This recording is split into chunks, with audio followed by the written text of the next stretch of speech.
Good evening, everyone. Most of you are Union folks, but for those of you who are not, welcome to Union. Tonight we are going to have a conversation as a part of our Dharma and Justice dialogue that has been going on for a few years now as a part of the Thich Nhat Hanh program for Engaged Buddhism, which is the public-facing program for the Buddhist program here. I'm Greg Snyder. I'm the assistant professor and Senior Director of Buddhist Studies here at Union, and lead the Buddhism and Interreligious Engagement Program. And this is Dr. Simran Jeet Singh, who is the Assistant Professor of Interreligious Histories, recently joining the faculty, which we're very, very excited about here at Union. And we actually have been in dialogue for quite a number of years. Why we thought to have this conversation a few days after the election, I don't know, but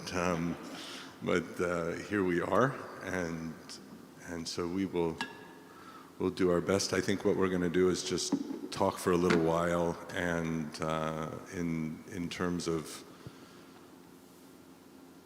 this notion of peace and what it is to generate peace in this current moment, in a world that seems like it is.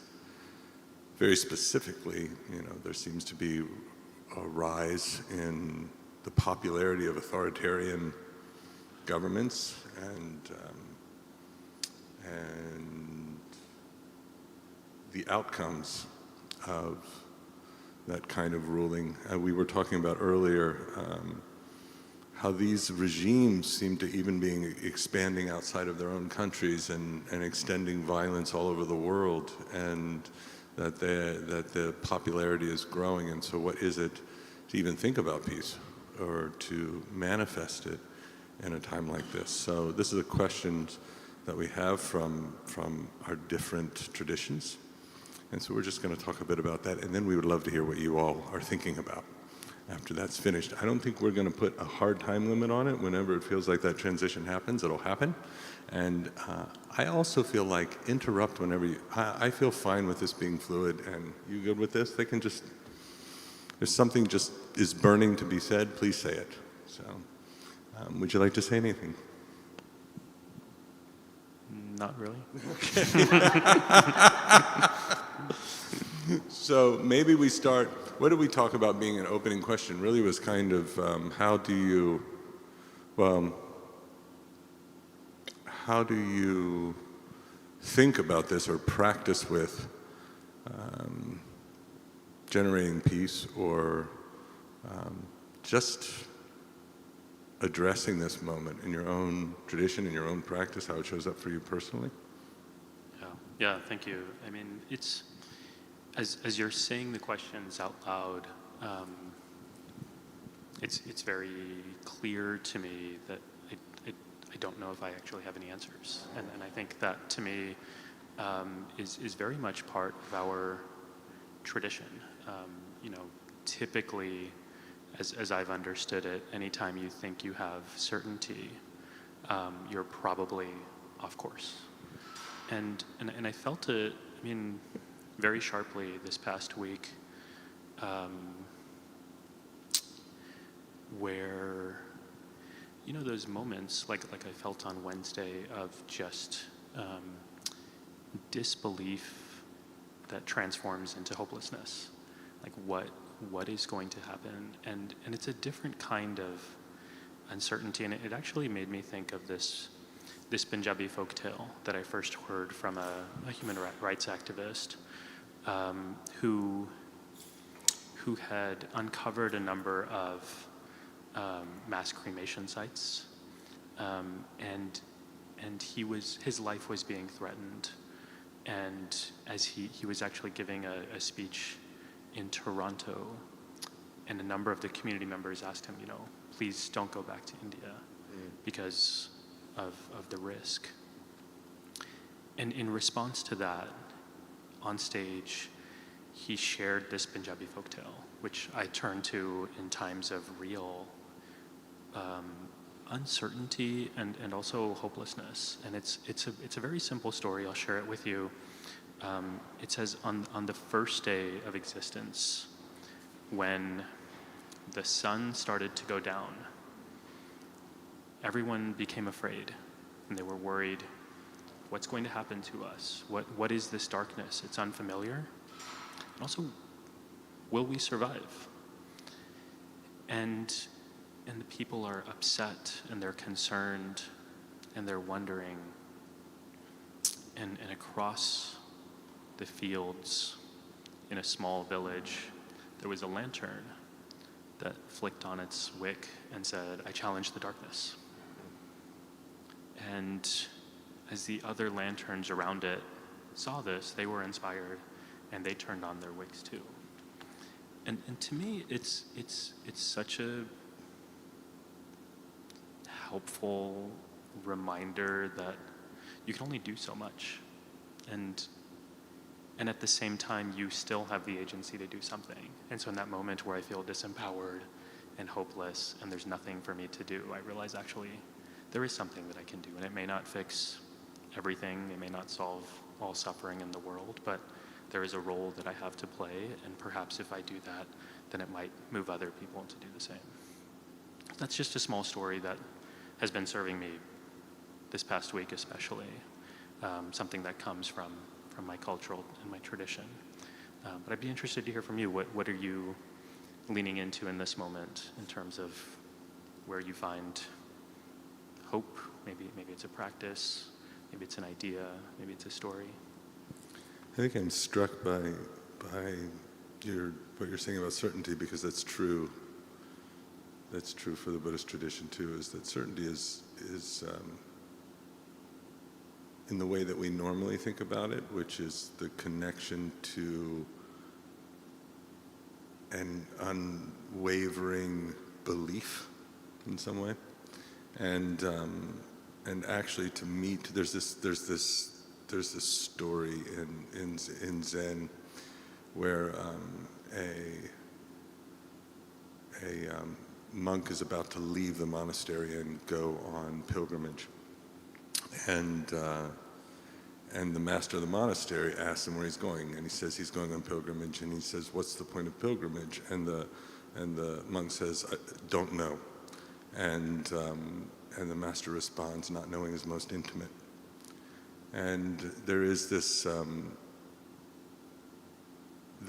kind of distinction between certainty and clarity, and clarity requires a kind of giving up of intellectual certainty, because it requires actually being intimate with what is going on, and certainty gets in the way of that. So there is there's a way that certainty has to be relinquished, but two things strike me in terms of how I'm dealing with it this week. One is that there is we use the word prajna, this kind of wisdom that is embodied wisdom that arises, that it's a transformative wisdom that requires intellectual knowledge. In Buddhism is kind of kindergarten, like, good, the intellectual stuff, that's good. Now it actually has to go through the process of being transformed and becoming embodied. And so there's this central aspect to knowing that is there, but also which adds to clarity, but also there is this being engaged with Sangha. There is this being engaged with conversing with other people who carry wisdom that then informs your own. And that this faith in one's own thinking is not only given up in terms of a deeper embodied knowing, but also in an interrelated knowing that involves others. And both of those are active. And without Sangha and Prajna, without those aspects, you really are the individual certain person is most certainly lost, And so when I watch, what my impulse is this week, it's to listen to people, it's to have conversations and talk to people and do this, and not future cast in a way that I'm sure what's going on. Even though there's plenty of evidence, things are a little, there's problems, but I also don't know. Yeah, I don't know if other people have this same experience, but I find people who we encounter in this world to be the most certain are also the most annoying. and they're annoying, and there's a danger to it as well. And I was thinking this on, Wednesday morning we get the results, and all of a sudden all the certainty that we had from the political pundits leading up to the election, who were all wrong, or at least the ones that I were watching were all wrong, were once again the next morning shamelessly certain about everything they had to say about why things went wrong. Here's what they should have done, here's what happened. And to your point, like, part of my disbelief came from engaging with their certainty, but also I was so wrapped up in wanting the answers for myself that I got lost in that cycle. And I'll tell you, part of my experience on that day, right, and we've all experienced these kinds of things in our own ways, but on that day it was, once I stopped listening to that nonsense and said, I don't really care, like, that's not what matters right now, like, maybe these are the wrong questions, like, maybe these are answers we don't know. And actually that's what helped me move into acceptance. And then I was able to move forward with my life. But it was really that, like, overcoming this insistence culturally that we need to know everything. Like, knowing is liberation. Whereas what our traditions teach us, yours and mine, is actually knowledge is not liberation. There's this one, every morning with my kids, we read from the scripture before they go to school. And the composition we read from today was by a poet named Kabir. And he's saying, Kya padhiye, kya guniye, kya ved purana suniye. He's saying, why should we read? Why should we say good things? Why should we listen to the Vedas and the Puranas? And he's essentially saying, like, just by doing these actions, if they don't transform you, if they don't bring you satisfaction, like, there's no point. Yeah. And so to me, it's a commentary on, like, the obsession with the intellect as a path for enlightenment, which it's not. Yeah, you're making me think about what happens with certainty and then the crushing of certainty that occurs, which is, I was talking to somebody earlier about this, about these emotions that come up in these moments, like anxiety, anger, angst, anguish. And what I love about this just happens to be the case, but it shows the wisdom in the naming. The root ang in Latin means to constrict. Right, so there are emotions that actually constrict one's capacity. They constrict the body, and so there is, in those moments of, and the thing about uncertainty or not being certain, because certainty constricts, right? And so there, to allow for breadth in the moments that the mind and the body want to constrict, and what it is to train the body, actually, to train the body and the mind. Breath helps with this, things like meditation, ritual forms, so on. They all help with the being in community with other wise people who support you in mirroring when you're foolish. All of these help with breadth when there is a restriction, and that training, I think for me, the most important thing is that training. There's the people probably know this quote, but the Greek general Archilochus, where he says, when you're in crisis, you do not rise to the level of your expectations, you fall to the level of your training. And it just is utterly apparent in moments of crisis that what my body does is fall to its training, which of course is the gift of all the people who came before me. And so it falls to the gifts of the things that I've inherited. And that feels very precious in this moment, the capacity to have breadth when everything wants to tighten and be sure and react and come from the ang of things, So when I'm hearing you, that comes to mind. Yeah, there's a lot of directions in which I'd love to take that, including more about knowing more about what that training has looked like for you. And one thing I just want to echo. I worked for a long time with Sikh civil rights organizations, and we worked on hate violence. And so I had the opportunities, not the right word, but in many instances of really brutal hate crimes, I would sit with people who were attacked. And I sort of took for granted in those experiences that there was a consistent thread among the Sikh men who I worked with, which was, we are responding to hate with love. And it was beautiful, and it was powerful, and I loved it. But something about that was so quickly normalized because it's just what I came to see. And over time, as I started working with other people in the space, in civil rights, and who worked and understood hate violence, they would say to me, that's special, right? Like there's something really unique about what's happening here, and why is it that these people from this community are reacting in this way, whereas we don't typically see that in other situations. And that really got me thinking, like what is it that these individuals have access to that's different? And the best answer I've been able to come up with is what you were describing, which is training. It's not, it's so easy for all of us to announce what our values are and to say we should respond to hate with love, and we all do it. But when that sudden moment occurs and you have to make a split-second decision, you don't have the opportunity to intellectualize, well, how do I want to respond, right? Like you're saying, the training kicks in. And whatever it is that you've been practicing every day for years. And so to me, that is very much the gift of being embedded within a tradition that insists on some sort of spiritual discipline, whatever that looks like. So maybe this is a nice opportunity to hear from you. What has that discipline or practice or training looked like for you over the years? Yeah, I was just thinking about when you were talking about being with something that is so traumatic as what you described.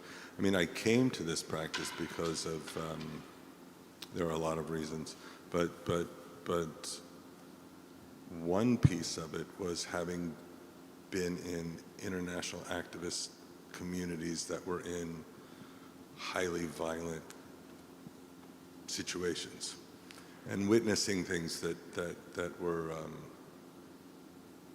hard to witness, and also being in communities that weren't spiritually trained, and so we're having very reactive responses to them, and seeing that this was not going in a direction that lived up to our values.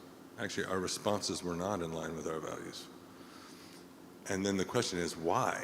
And my own responses were so filled with anger and self-destructiveness that at one point I knew a little bit about sitting meditation. I picked it up, and I had no interest really in a religious tradition when this all started. Now I'm ordained, so that didn't work out. But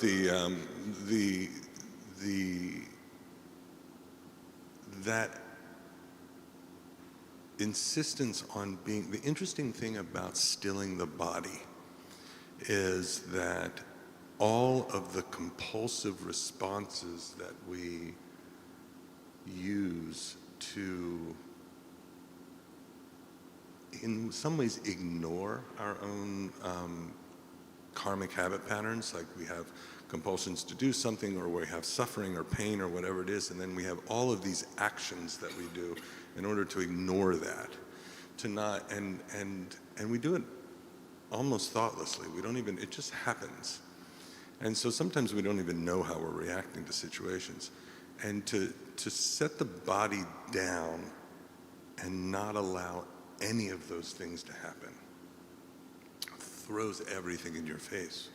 And people will say things like, I had a bad meditation experience, or I had a bad meditation, and I'm just like, just treat your thoughts like the excrement of the body. They're just like, it's just your body just getting rid of stuff, and don't worry about what's actually coming up. It's not that relevant. They're either useless or limited.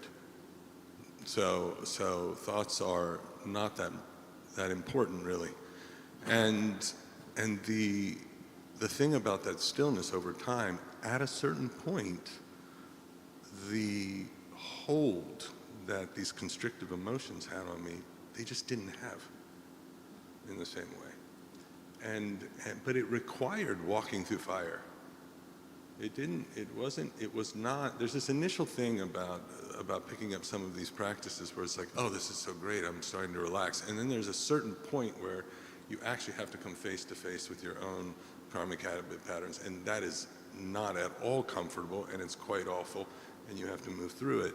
And so there is I think there's that piece, but there's also community ritual, there's offering to my ancestors in the morning. There are all these practices that have to do with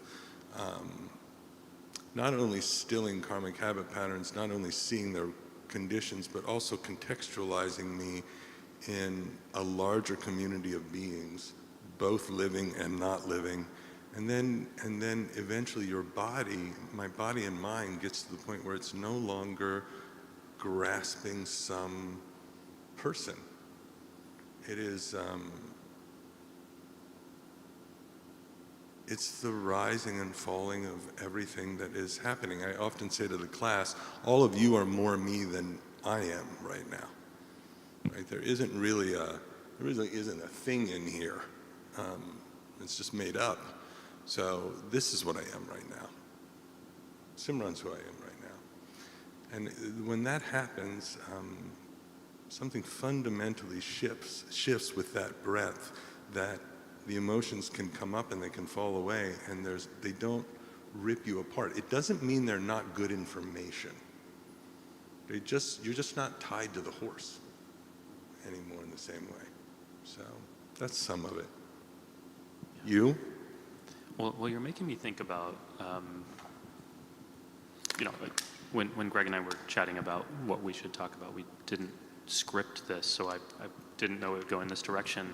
but I'm really intrigued by this point around this idea of giving yourself up. It's reminding me of there's a line from Guru Nanak, the founder of Sikhism, where he says, "Jo to prem khilan ka chao, sir dar tali kali mariyao." He's saying, if you want to play the game of love, then come to me with your head on your palm. And it's such a strange image for love, and I've always understood it as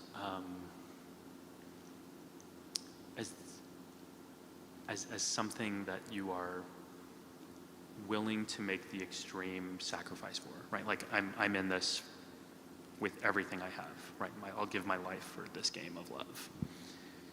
But I'm also realizing, as you're talking, there are two other aspects here. Like what is the head symbolic of in so many of our traditions? It's the intellect.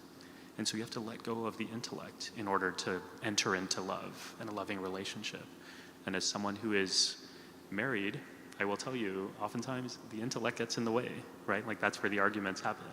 And I'll say, well, here is my brain telling you, and she's like, I don't want your brain right now, right? I want you to connect with me and how I'm feeling. And so like we know that the intellect often is not the thing that gives us love in our life.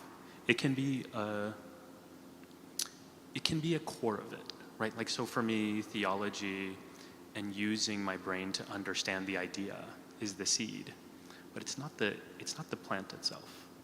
And I think we confuse ourselves sometimes in doing that. And so this is not the way that I'd understand this line before, but this idea of giving of ourselves or giving up ourselves, as you were describing in your practice, there's also something about giving up the intellect that we often think is the thing that defines us or our way of being in the world.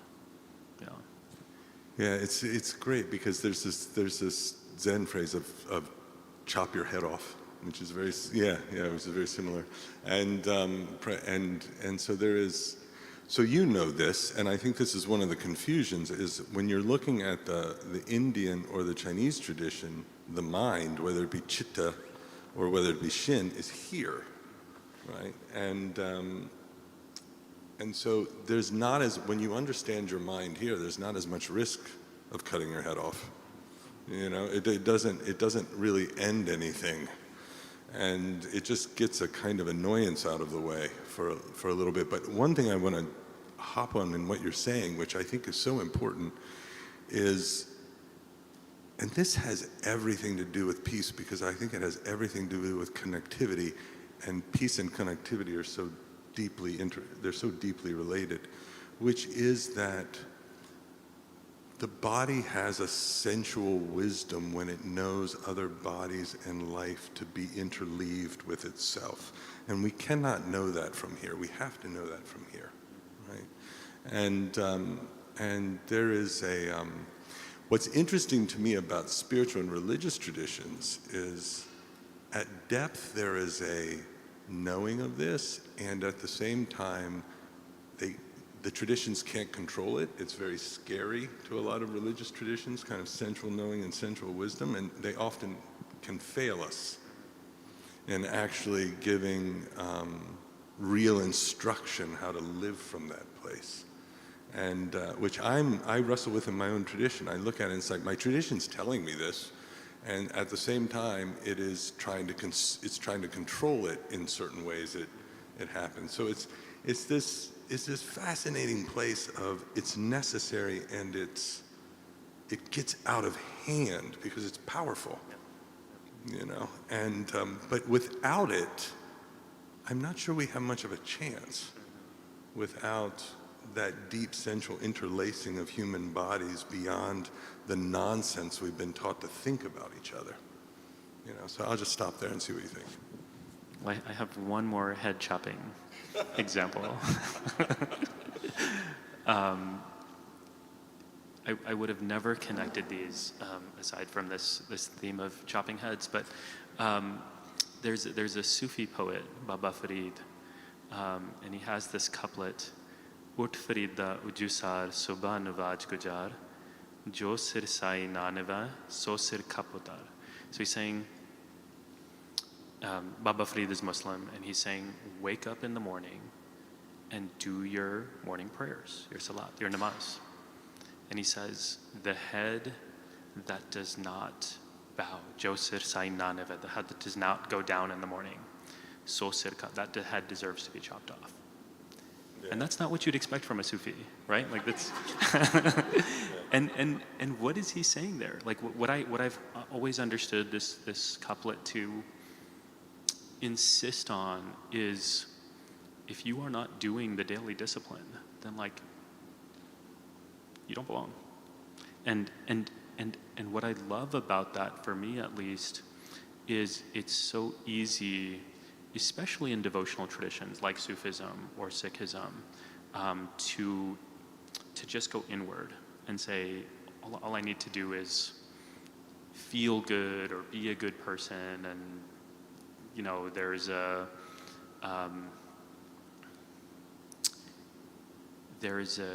tendency to oversimplify religion as simply an interior practice.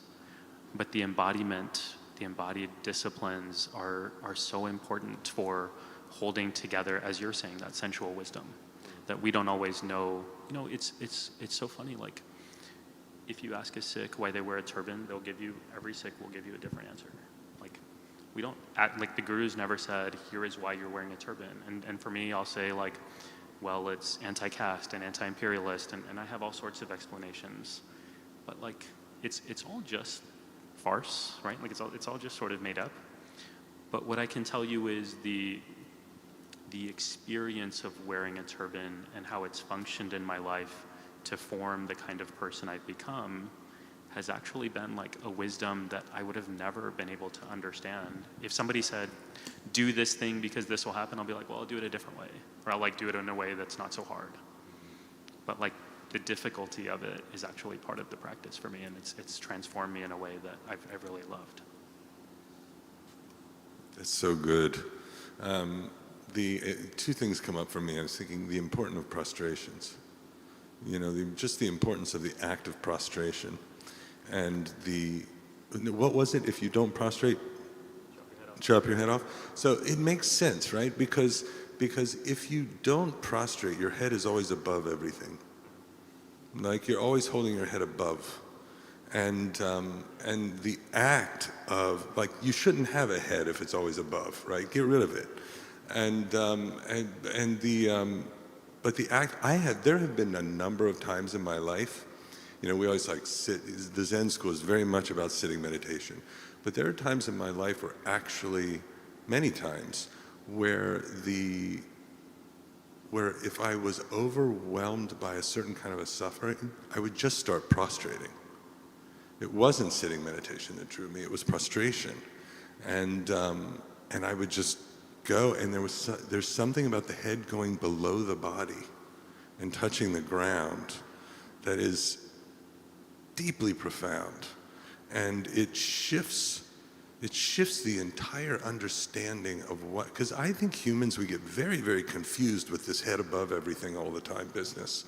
The other mammals don't have to worry about this, but we get really confused, and so there's that piece. And then the other thing is, when you were talking about turban, I was thinking about shaving head, and it's like, why do we shave our head? Because we were told to. But what it does is every single time I do the act, it connects me to spiritual renunciation.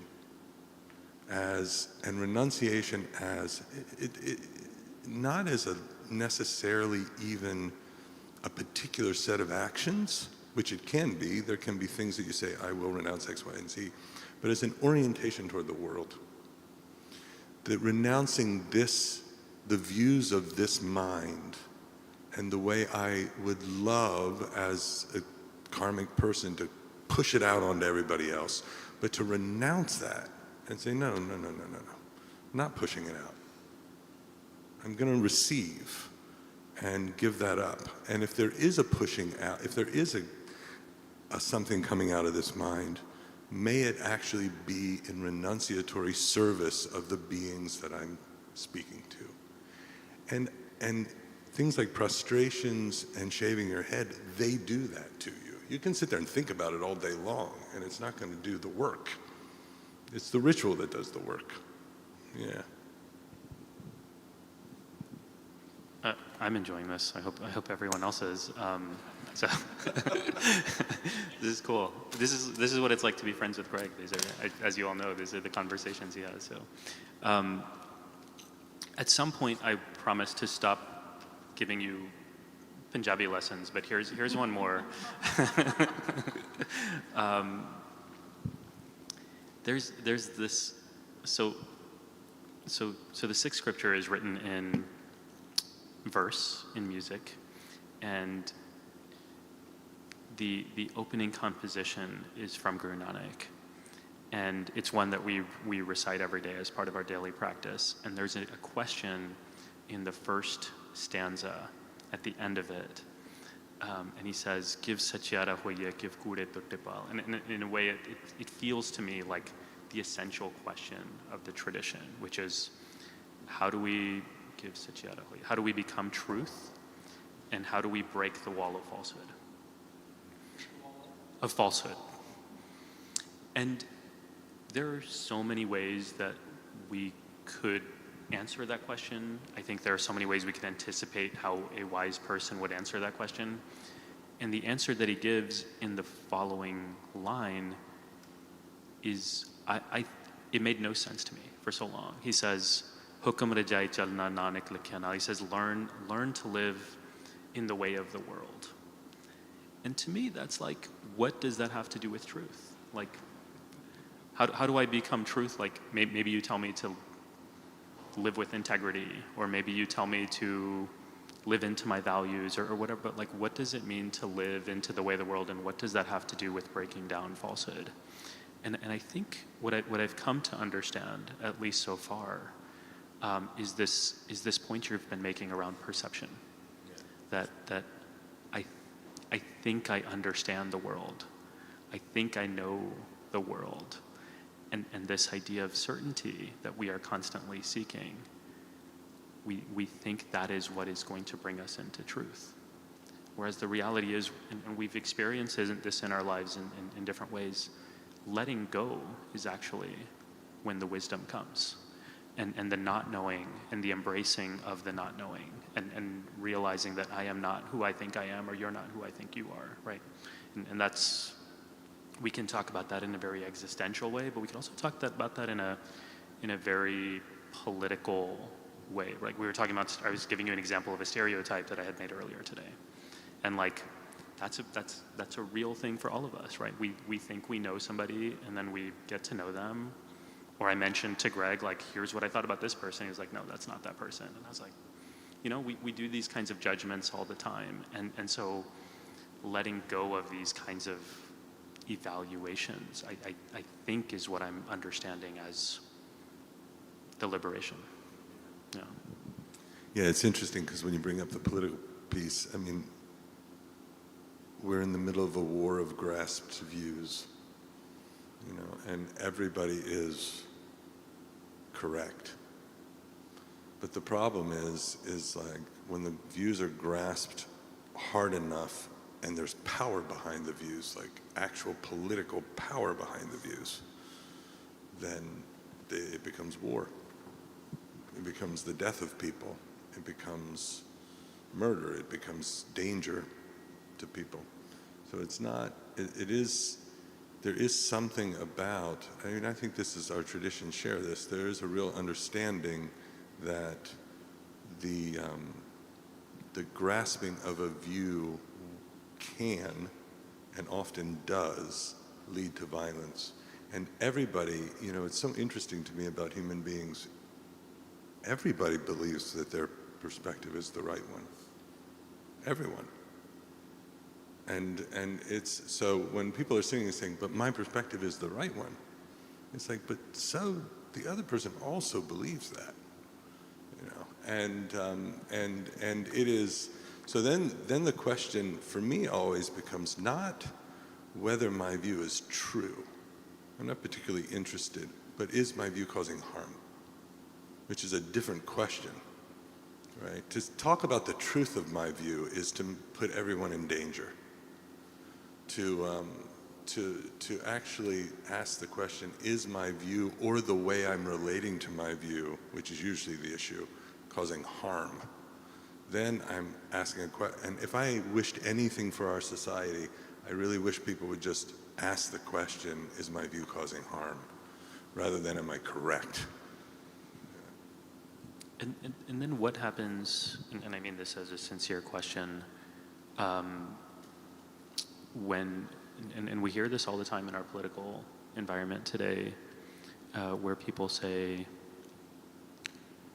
your political view is causing me harm, yeah. And you would say, no, it's not, right? Which is what we hear constantly, and you have, as you're saying, two very convicted senses of truth and reality, and it's subjective experience. But you can take, I mean, all sorts of examples, right? Let's think about transphobia as an example, right? Like somebody will say for you to insist on your rights as a trans person is harmful to society, and somebody will say for me to not have rights as a trans person is harmful to society. And so how do we, if you're thinking about the proper question as, is my view doing harm, then how do we reconcile different questions or different responses to that question? I wonder if it is about, I don't have an answer to this question, because I think it's very difficult, but the one thing, this is just looking at my own behavior, when, and what happens, if I am having a conversation with someone, and you're bringing up a very high stakes, because it's one thing, it's because certain views can lead to physical violence, and that's a different set of questions. Physical violence is physical violence, and that is that's a different thing.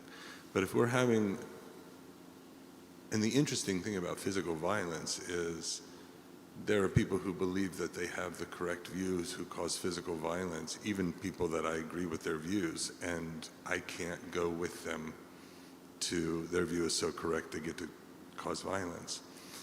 But if we're talking about something like, okay, harm to society, well, what is that? What is the harm? Right? What is the harm? That you're making me feel uncomfortable? Because to me, the first thing we have to do is, if somebody uses the word harm, for me, the very first thing that has to happen is, do we have a shared understanding of what harm is? That's the first thing that has to happen, is we have to clarify what we mean by harm. And too often, harm has now been generalized to the point of, I'm uncomfortable, and I'm sorry, for me that's not, I'm uncomfortable a lot. I'm uncomfortable with the incoming government, there is, which hasn't done harm to me yet, but to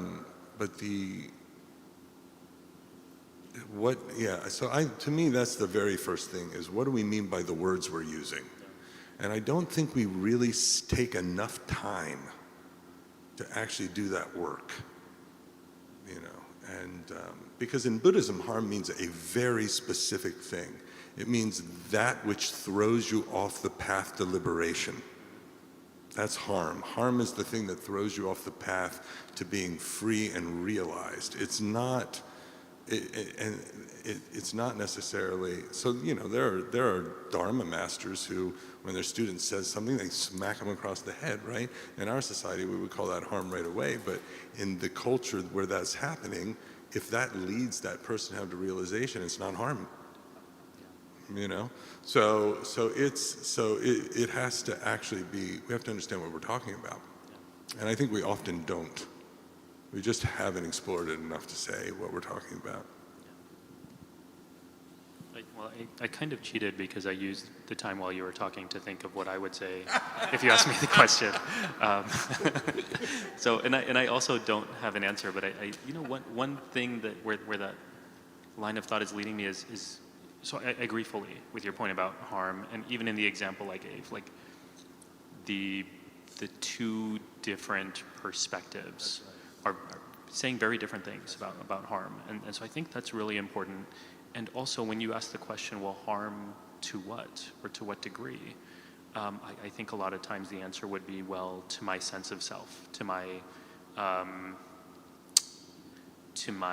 existing sense of place in this society, right? The power that I have held, or our community has held, feeling like that might be destabilized and different from what I would want. And I wonder if that also goes back to this question of certainty. Right? There is a right way to live, and my way is the highway, and everything else that we're experiencing or encountering or is diverse or different is a threat to me, because I am certain that I am right. And so I don't know, another thing that our traditions share is humility as a very highly held value. And so what would it look like to inject humility into that conversation, to say, maybe I don't have that certain, maybe I like the way I live, but maybe your way is okay too. Maybe I would be curious to see that play out. I think something like that would really change the way we think about these things in the society. And I also think just the relationship to things like the concepts by which we describe ourselves or have been enforced upon us, they have real effects, and I am not in any way taking away from that, right? The society projects it, it stratifies, and it harms violently based on these categorizations. I don't have to believe them. That's still true, right? It's still true that it causes harm, but there is a different, and I think that gets lost, is that the relationship, there are two ways of coming at something. One is the effects are real, but the effects being real doesn't mean that the category is ontologically real, right? And so it's when we get hooked in to believing in categories of violence, because the violence is so intense that we then grasp the categories that and make them real for ourselves, we kind of cause double harm. So then in that understanding, what is it to release myself from the way I've been told I am? Knowing that it has effects, and not in any way denying where I'm positioned within the society, but the society isn't sane. So why do I need to invest myself and invest my understanding into a set of categories that are actually grounded in a society that is not sane? And I think that's a thing.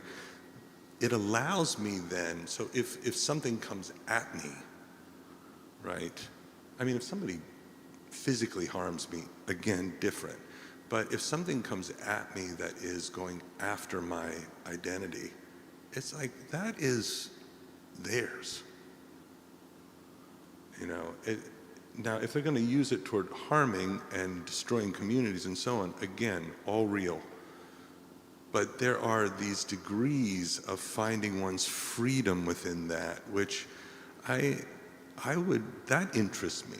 Like, what is it for us to find freedom within the violence of an insane society?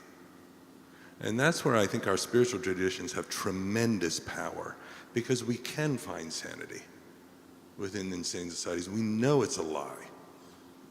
We know deeply it's a lie.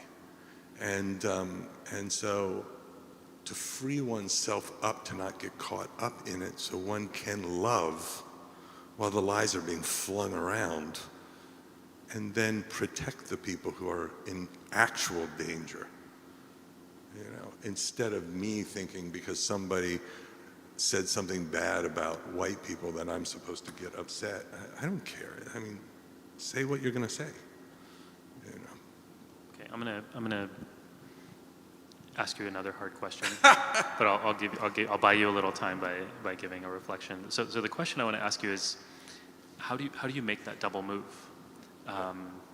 So there is what I'm hearing you say is you ignore society. I don't know about ignore. Well, but yeah. you go inside and you feel you sort of trust yourself and go inward, and at the same time you recognize that the effects are real, and you want to deal with the suffering. And so what I'm interested to know is, how do you make that double move? Because so many people will say, well, the world is an illusion, just focus on yourself internally, right? And we see that within Buddhist strains as well, right? That doesn't work for you. So what is it that enables you to go inward and externally at the same time, to say, that is insane, but also I'm going to engage with it? The thing for me is things are real in their effects. That's what makes them real, right? They're not. I don't. You know this in the tradition of Buddhism, we have this shunyata-svabhava, which means to be empty of own being, right? And people use the word emptiness, but it gets confused if you don't have the full phrase. Is that svabhava? Sva is own or self, and then bhava, being. So things are empty of their own self-generating being, and so nothing is separate and distinct and solid and in essence. So if that's the case, right? If I believe that to be true, then everything is real in its effects. It's real in its relationships. So I'm watching things happen in the world. People are being harmed. People are using things that don't exist. They're using race, which is empty as a category. But people are being harmed because people believe that in that category, right? So it can be simultaneously absolutely insane and be real in its effects, right? Which most human harm, that's exactly what's happening. It's not real in its essence. It's real in its effects. So if I understand that, I don't have to invest in it, and I can still respond to the effects. What it allows is that I am not walking around insane, insane because of the belief in those things. I don't have to believe in those things to respond to their effects. And that is, I think that is the double move, right? People often believe, well, if you don't believe in something, then you shouldn't do anything about it because it's not there. It's not ontologically real. I don't have to pay attention to it because it's not real. If you do that, then you're missing the entire fact that there are effects in the world, right? So I actually think it has the complete understanding is the recognition that none of the things that we say are really all that real. Like one thing I always say is like, the Crusades are not dependent, the violence of the Crusades were not dependent on whether God was actually real or not. That's not really relevant, and that's kind of everything. It's bringing up for me, anecdotally, when people express their bigotry towards me on the street, for example, one of the practices I've developed is to remind myself that their racism is not about me, it's about them. Yeah. And it's hard to remember in certain situations. So like your point about emptiness, right? Whatever they're saying, like it's empty to me, right? It doesn't make sense to me, and I don't have to honor the substance of what they're saying. And at the same time, I still need to understand what the consequences might be. Am I in physical risk? Should I be looking around to escape, or should I engage them? It's what you're describing feels very familiar to me because it's real life, right? And there's ways that we all figure out how to navigate some of these, and at the same time, because we live in this world, sometimes it's not so easy to figure out how to navigate some of these issues. So, yeah. Yeah, we're in it's a very protected space with very, it's easy to have these conversations and it's not easy to live it. And also, the other thing is, even if you understand all of this deeply, and even if nobody's gonna come up and hit you right then and there's still pain in the body. When somebody aims violence at you, even if they don't touch you, there is still pain in the body, and over time that sediments and it creates. And so there has to be, this is where spiritual practice comes in, there has to be a way of actually, usually in community, caring for the sedimentation of the violence that happens to the body in a society that aims its violence at you. And that's where the traditions come in. Would you describe that? Would that be similar to when people talk about being desensitized? Is that what you're describing as sedimentation? When you're desensitized, then you need to resensitize in some way? The way that I'm using it is the way that I'm using it kind of in the way karma, in the Kama Sutta, when the Buddha was asked, when the Buddha explained what old karma is, he said, old karma is in the eyes, the ears, the nose, the tongue. It's in the body, right? And so it's layered in there, and it actually becomes dispositional, right? We start to act from that layer. And if we don't, and so we can become reactive. We might become more and more reactive as we take the hits over and over and over again. And if we don't learn if we don't have some process by which, and for a lot of people, it's their community reminding them, this ain't about you. It's the strength of community and wise parents, but it also may be spiritual practices, all that may be looped in together. But if there's not a way of shedding that out of the system, it makes you. It starts to make you. The violence starts to make you. And so I don't know if it's about desensitizing or resensitizing. It's about what you said. It's about letting it go. Easier said than done, but if we don't, then the violence actually carves us up.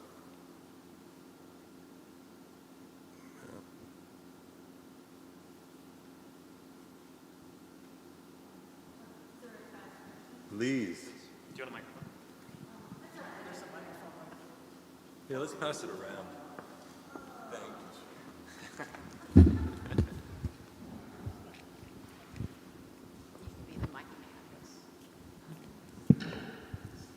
Well, one, thank you for this discussion. I guess I'm having trouble with this discussion on violence. And I'm hearing that we're talking about it in an abstract way. And I think what I'm having trouble processing, it's real. I'm seeing it as real, and violence against women. And, you know, there's a fear of physical harm. And so I don't see this as like an abstract concept. And I think people who have a history of trauma are more likely to, you know, not be desensitized to it. And I guess, you know, as a woman sitting here listening to both of you, I feel like I feel like we're missing the violence against women that is in the environment right now. And so I'm just, and like when you were talking about, hey, you're walking down the street and you're worried, like, is somebody going to physically hurt you? You know, that's a real feeling, and it's a possibility in my mind. So I just wanted to, I guess, I just wanted to sort of understand like your perspective on that. Sure. I mean, I would say a few things in reaction. I think one is,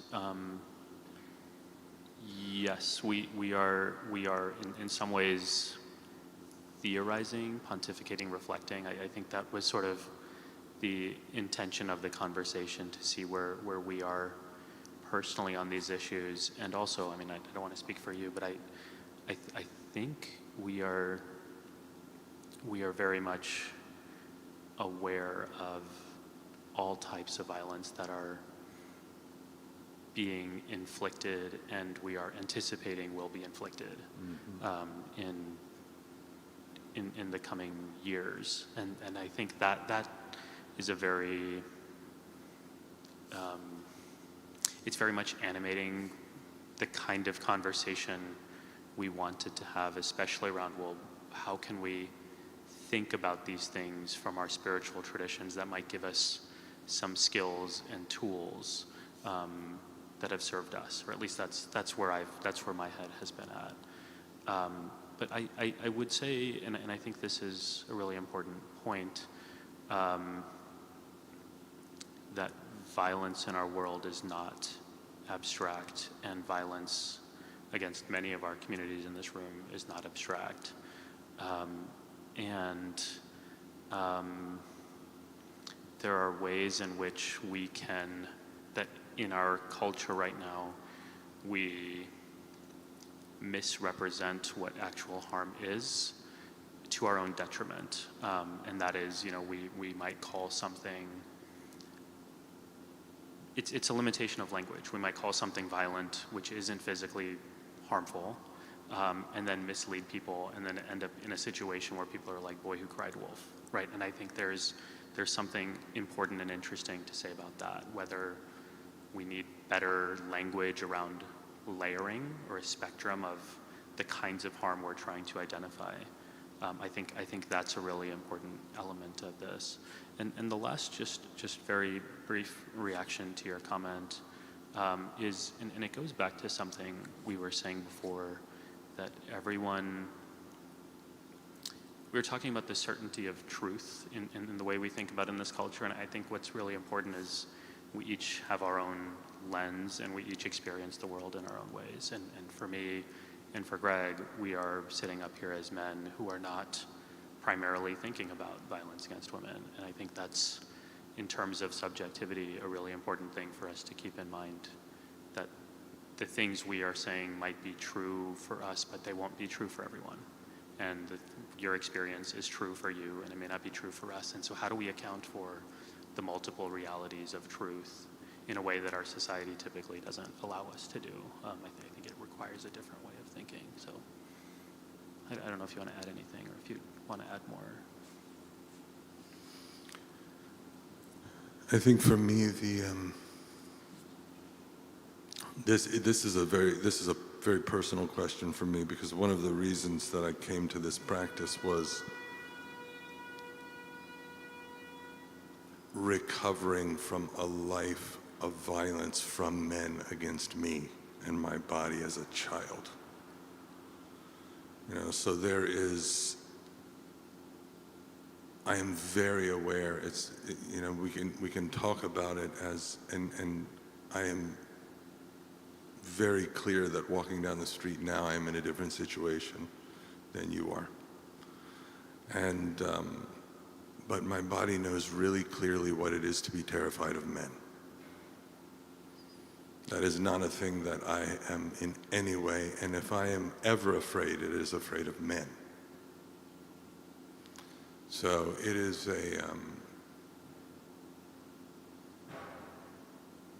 we are dangerous to each other too, right? There is, and I just want to make this point because I think it's, it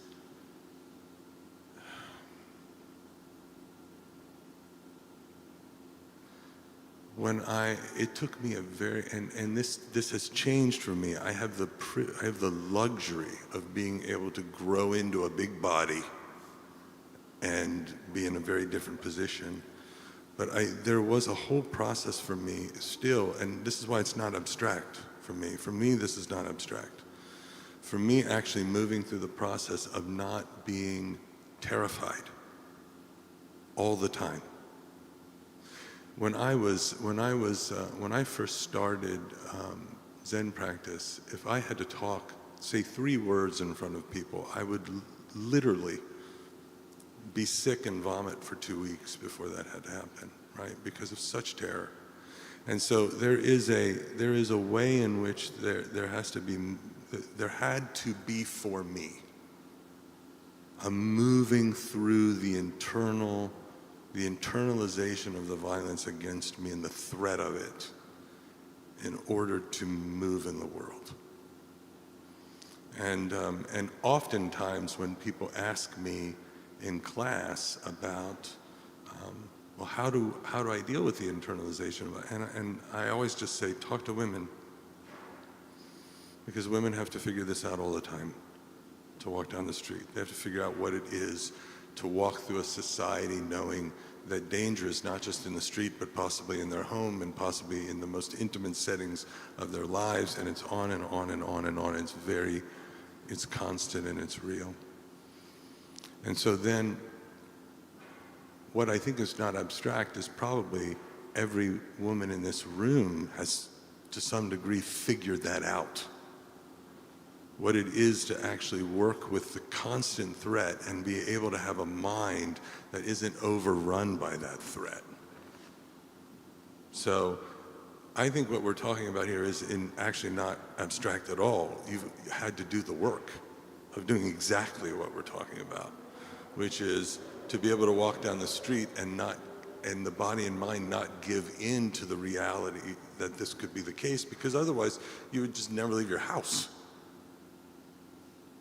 Right? So there is so that spiritual work has been done by probably all women to some extent, in ways that men, unless they have been subject to direct violence, have not had to do.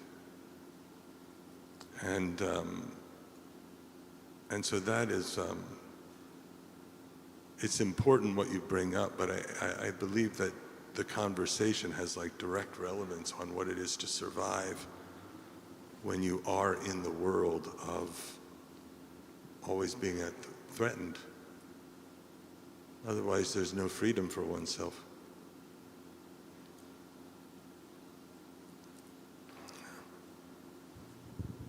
So I have several questions, as you can imagine, but I'll pick one. It will take a little bit of time to articulate. The thing I'm struggling with now is having faith in my fellow countrymen. it would be very easy at this moment to despair of the possibility of democracy because millions of my fellow countrymen make obviously pernicious choices. To me, they are pretty obviously pernicious. One temptation in the face of this recognition is to adopt ethical postures that are actually generally called realism, right? You got to know that the people around you are profoundly sinful, and so you do not engage in political programs or activities that seek to generate real transformation because people are rotten. And rotten. And there is no point in expecting real and dramatic change. And given last week, there's plenty of reason to adopt a kind of realism, maybe a Christian realism. It makes room for violence because you have to constrain people, right? Like you have to be... You see all the moves that follow once you give up on the possibility of radical transformation. But both of you are part of traditions that cannot accept that as an answer, right? You have to believe that in your own practice, that you are the Buddha, right? And you have to confront the doubt that you're not and overcome that doubt, both in your personal practice and in the way in which you seek to elicit transformation in others. So I think you're both just the right persons for me to bring you this profound doubt that I think all of us may be struggling with. My countrymen are for shit, right? The endemic racism and violence that's in this society is unredeemable, and so all I can do is to figure out political programs that account for it and give up any possible hope for real transformation. So you see why that took a little bit of time. So could you both maybe help me out and help us restore faith in each other and the possibilities of dramatic change?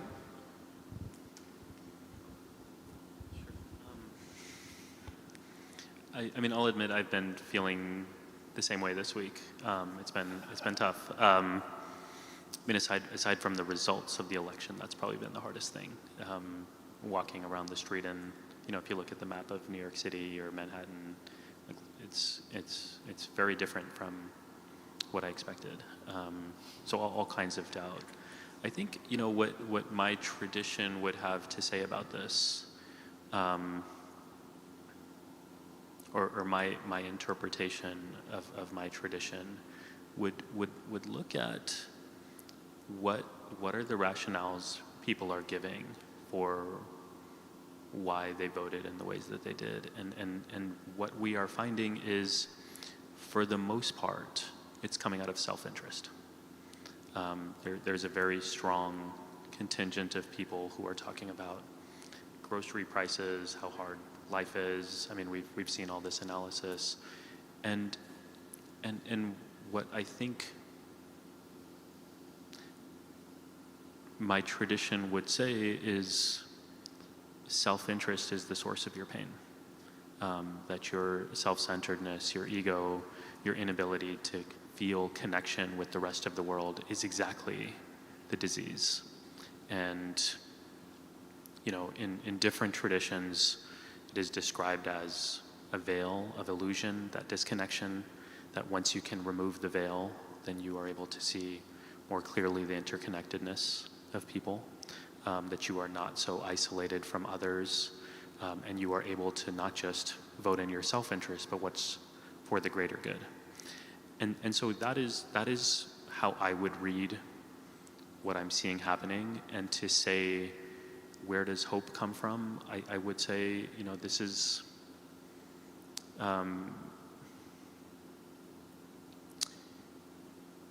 this is a challenging thing to think through and to believe. but in a culture of capitalism that insists on self-interest and relies on self-interest, to say that maybe we're transitioning to a different modality beyond what we have seen. That might be something, and we have all kinds of cliches that tell us it gets darkest before dawn and so on, and maybe there's a moment of transformation, but to me, what would have to happen for things to change would be moving away from that singular self-interest and into a modality of interconnectedness, which would require a significant shift in how we have structured our world.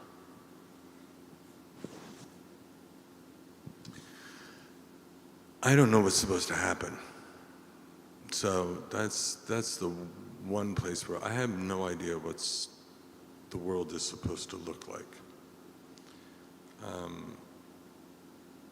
I have some ideas, but if we were all liberated and awake to interconnectedness, and that's what we lived from, I don't know what that world looks like.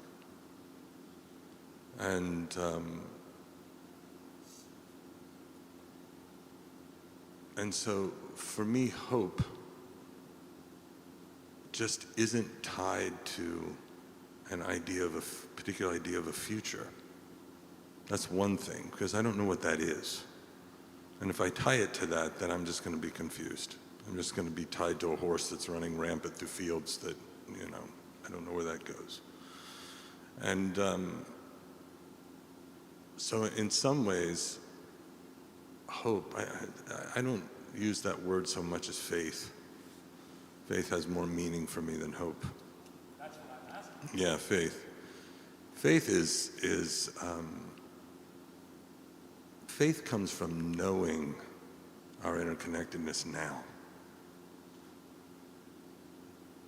Just knowing it now. It is present now. And we are profoundly deluded about it, and we are acting like fools, and we are harming each other. And that is happening, there's no doubt. And there is just something, I think this is where spirit comes in. I don't know how to say anything more than that, is that there is something much deeper and awake and completely connected that is the ground of all being. Groundless ground if you're a Buddhist, but it's just there, and it is felt, and it is and it has nothing to do with what I think or even what I perceive, and I just know, for me, I just know that. And so I get discouraged, the same thing that you've both been saying. It's a pretty discouraging week for, personally, but it's not the spiritual ground of being. It's not the thing that is truest. So somehow to be able to look at the horror and not lose connection with what is deepest and truest, to not have that be shaken, because I'm not going to find, even if everything goes perfectly the way I like it, I will never find a ground in that. I will never find, the society could look exactly what I think it should look like, and there will never be a spiritual foundation in the details. That's not where it's going to be found. It's found in the body's knowing of the interconnectedness of everything, and that is always the case, bad or good. So it's so I think that for me is if I find myself getting caught up in believing that the details are going to give me some sort of ground, I'm done. And I have to kind of fall down into the earth in a way that is not that, or I'll be lost. So that's what comes up.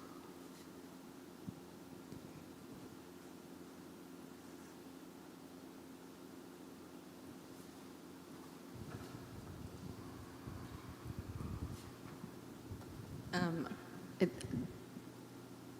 this is just an experience I had today that I think is somewhat connected to how you were describing where that hope comes at the embodied experience of interconnectedness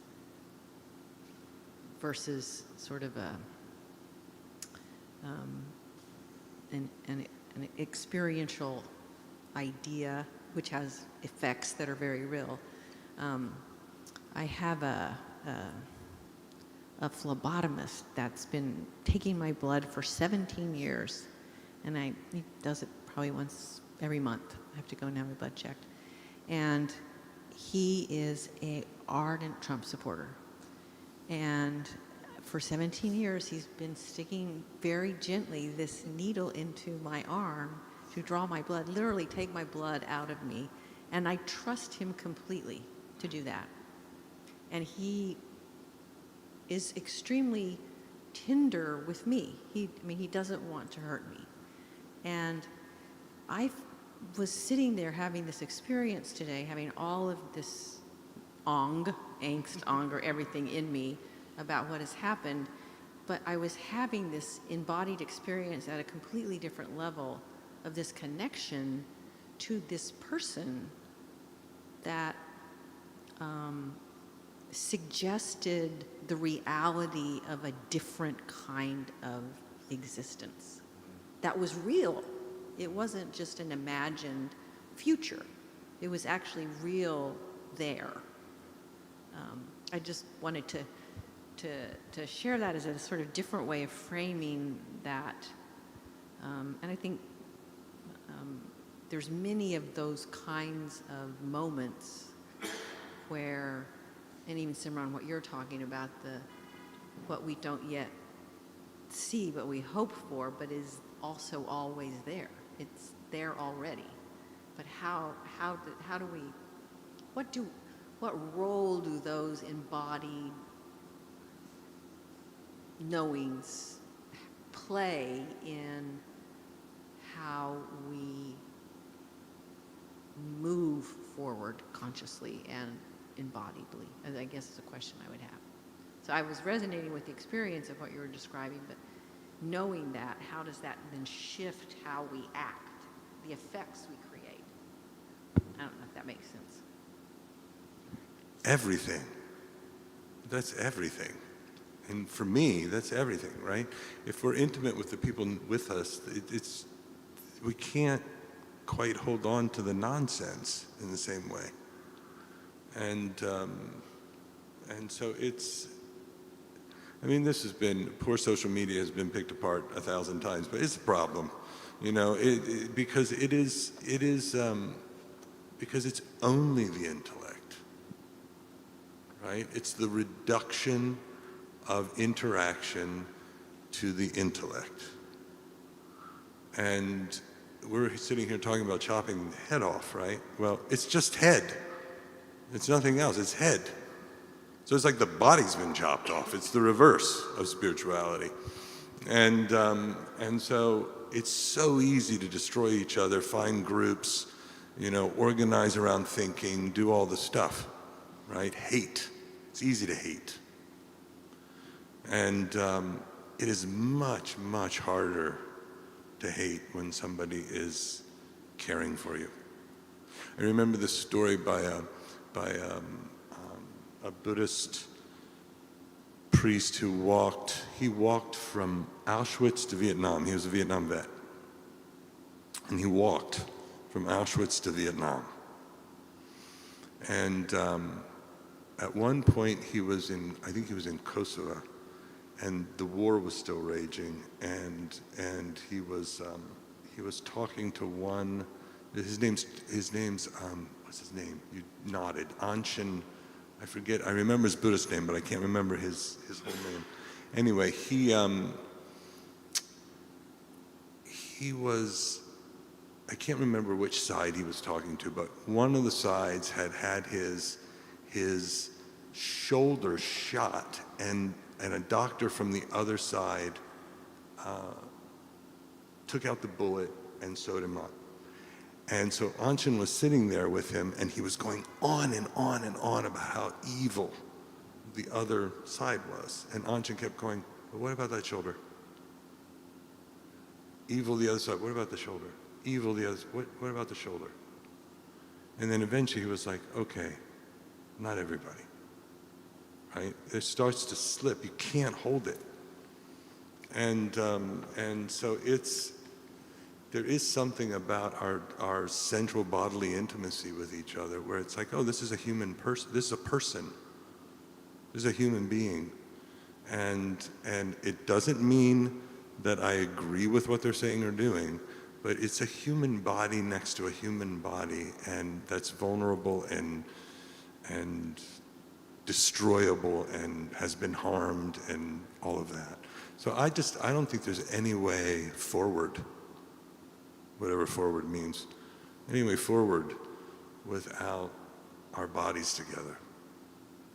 Which I think a place like a seminary that's concerned about spiritual formation and ritual bodies together and all of that plays a very important role, because what I'm hoping is people who leave this place go out and support the world in being ritual bodies together, you know, that can start to move in some other direction than firing memes at each other until we're willing to take out whole groups and publicly humiliate them. But yeah, I think bodies are everything. I think it's everything. It's where all the wisdom is. Yeah, it strikes me that it's a you know, the juxtaposition of your two questions, John and Serene. You know, I think our tendency a lot of times is to